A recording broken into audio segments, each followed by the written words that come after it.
Mark Michael Lewis here, head coach of the game of thriving, where the more you play, the better your life gets.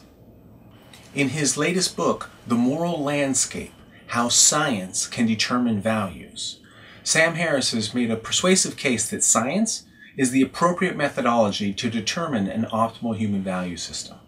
And first, I want to applaud Sam on what I think is his most cogent and important and brilliant work to date. I think he's done a great job at legitimizing the conversation and building the foundation on which we can build an optimal human value system. At the same time, Sam acknowledges that while he lays the foundation, he does not provide a framework by which to evaluate any particular value as optimal or horrible. In these videos, I'll first summarize Sam's fundamental argument, then extend it by providing a framework by which to determine an optimal set of human values. In the process, I'll lay out a simple set of criteria we can use to determine whether any particular value is optimal and will lead to thriving and flourishing, or whether it's horrible and will lead to suffering and despair. So first, let me summarize his fundamental argument in 3 steps. Step number 1. The conventional separation between facts on the one hand and values on the other is a false dichotomy. Values are, in fact, just another type of fact. Step number 2, the very concepts of good and bad are rooted in the real-world thriving or suffering of conscious creatures. And step number 3 is that science is the appropriate methodology to study these real-world results of thriving or destruction, of well-being or suffering, and hence science is the appropriate methodology for morality. Now, let me go through each of those 3 steps in a little bit more depth so you can get the real character of his argument and understand its power. So, the first step in Sam's argument identifies and then delegitimizes the current dominant moral paradigm, which says that there's 2 separate realms of human experience. On the one hand, we have the realm of facts, of existence, of what is. And on the other hand, we have the realm of values, of morality, what ought to be. And in this dichotomy, science is the appropriate methodology to discover and differentiate between fact and falsehood. It tells us what actually is. Science has dominion over the domain of facts. Meanwhile, religion is the authority about what's good and what's evil. It tells us what ought to be and how we ought to be. Religion has dominion over the domain of values, and never the twain shall meet. And because these are 2 different domains with 2 different dominions, then the rule is science can't legitimately talk about values, and religion can't legitimately talk about facts. And this is the narrative, the dichotomy that Sam challenges in his latest book, The Moral Landscape, in which he goes through and systematically challenges and deconstructs the arguments for this position so that you can show that it's not that values are separate than facts, that in fact values are a type of fact. And because of that, they're under the purview and scope of science. So the first thing he does is he deconstructs and delegitimizes this false dichotomy. Sam's second step is to give us an example of this so we can actually experience it directly in our intuition. And to do this, he invites us to imagine something. Imagine that every conscious being in the universe experiences the maximum amount of pain and suffering for the longest period of time. Right? That's bad. By any stretch of the imagination, that's bad. In fact, that's what we mean by the concept and by the word bad. We mean the suffering of conscious creatures. And in the process, he takes good and bad and roots it directly into the experience of thriving or suffering of conscious creatures. To make it more concrete or specific, imagine that you're in a war-torn third world country where your daily concerns are whether or not you or your children will be beaten or raped or killed, or get caught up in starvation or disease or freeze to death.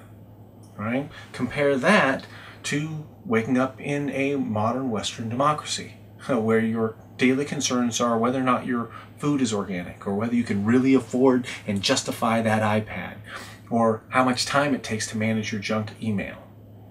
These are real-world factual differences that directly impact our values. They're not arbitrary cultural constructions, right? One is objectively better than the other.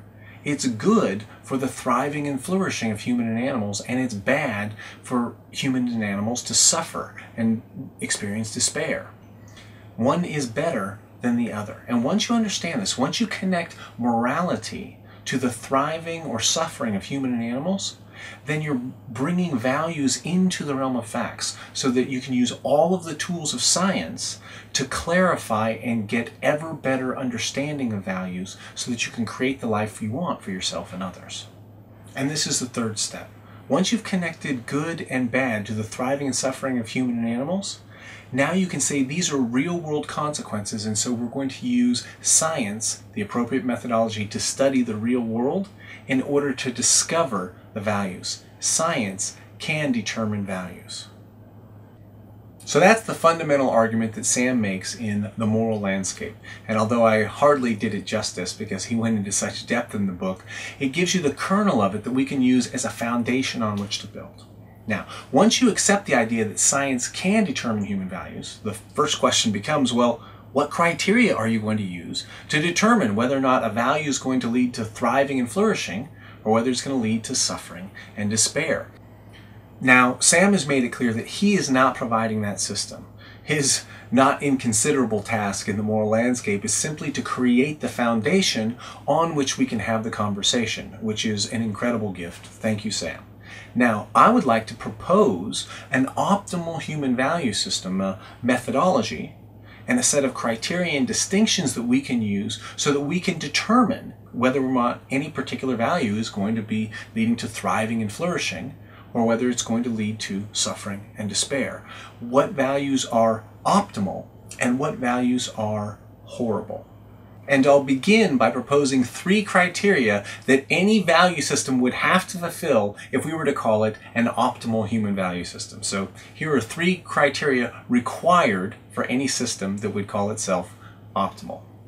First, an optimal human value system has to match up with our common sense, with the actual values we pursue as evidenced in our behavior. And this is not about creating some theoretical ideal of what we really should want if only we were better people. This is about articulating the actual values that we pursue on a daily basis because they make a difference in the quality of our lives, because they're practical. So, first, it needs to match up with and articulate our common sense. Second, the system we build has to be built on evidence that we all and each have access to in our own experience. It can't be built on some esoteric knowledge that's handed down by some elite authority that we have to take on faith or believe in some way, shape, or form. That's not going to work. Each step of the system has to be accessible to anyone who's willing to look. And third, the arguments that we use to identify the optimal human values need to be simple enough so that anybody with basic intelligence and the desire to understand can understand them. Each step needs to be relatively simple to grasp, and integrating the various steps together needs to require basic logic, right? It can't be some elite philosophical training that's required where you use advanced logics. No, each step needs to be understandable, straightforward, and persuasive to anyone who will take the time to actually examine them. Now, to accomplish this, I'm going to describe a methodology of identifying and integrating distinctions on core dimensions of human experience. I'll provide a set of criteria that we can use in any area of life to understand what values are going to be optimal and lead to thriving, and which values are going to be horrible and lead to suffering. And in order to do that, we'll talk about food, and we'll get to that in the next video. Again, I'm Mark Michael Lewis, head coach of the Game of Thriving, where the more you play, the better your life gets.